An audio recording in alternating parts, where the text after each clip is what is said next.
Dr. Jeffrey McRae, and I'm the instructor of bassoon at Colorado Mesa University. This lyrical etude in D minor will test your ability to play beautiful phrases in the tenor register of the bassoon. You will need to be proficient in reading tenor clef and familiar with the fingerings for the notes up to A4, or the A above middle C. If you're not yet comfortable with reading tenor clef, I do not recommend that you write in all of the note names, although that may be necessary for some students. Instead, I encourage you to write in only a few note names in key places, such as large melodic leaps, or the beginning of a new line, or the beginning of a new phrase. If the melody then moves by step, try to read those notes by interval rather than relying on having written in every note name. While tenor clef in bassoon parts may be more common in solo and orchestral repertoire than it is in band literature, proficiency in reading tenor clef is an essential aspect of playing the bassoon. If you haven't yet learned to do this, I encourage you to accept this reality and embrace the challenge. Notice that this selection consists of four-bar phrases. Even though the tempo is slow, I recommend trying to manage your air so that you can play each 4-bar phrase in one breath, rather than chopping up the phrases into 2-bar fragments.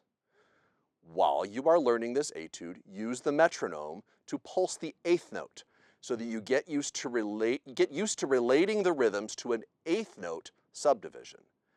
At the prescribed tempo of quarter note equals 52, it can be quite challenging to accurately stay in time with beats that are so far apart from each other in time. Rather, get in the habit of mentally subdividing 8th notes while you practice and ultimately when you perform the etude for your audition.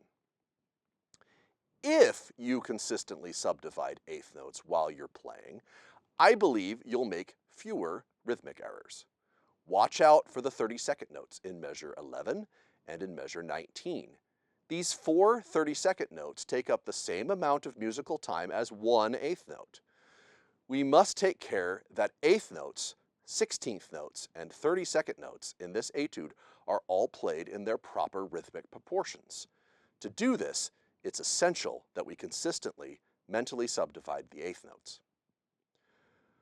Observe how the trills are notated in measures 15 and 23. In both cases, the trill alternates between the principal note and the note that is a step above it.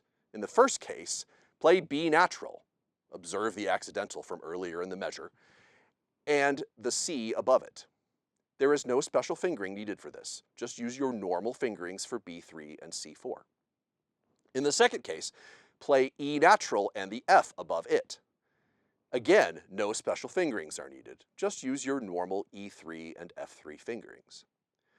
The rhythm of the trill is notated as a half note, followed by a very small 16th note that anticipates the pitch on the downbeat of the next measure.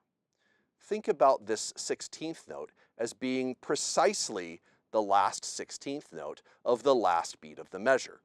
Practice this rhythm many times without trilling in order that you get used to the rhythm of the gesture.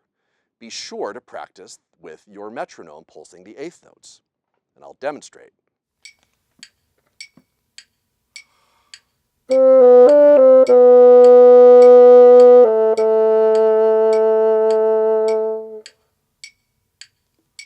Essentially, what I've done here is play the principal note of the trill not as a half note, but as a quarter note tied to a dotted 8th note, and then I played the anticipation note as the last 16th note.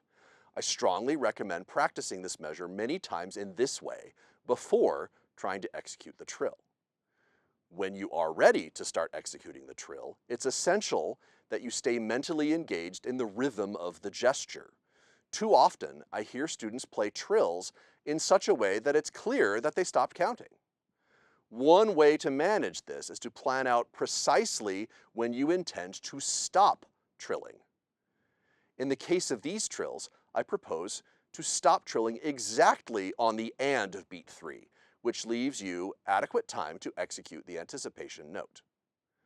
So, with a trill notated as a half note, which of course is the equivalent to the duration of 4 eighth notes, I recommend that you trill only for the first 3 eighth note pulses, stop trilling and land on the principal note on the 4th eighth note pulse, and then play the anticipation note on the last 16th note of the measure before landing on the downbeat of the next measure.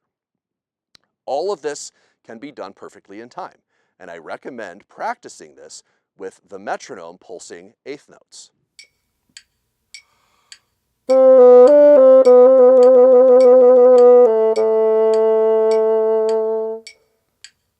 Now I'd like to play the full etude.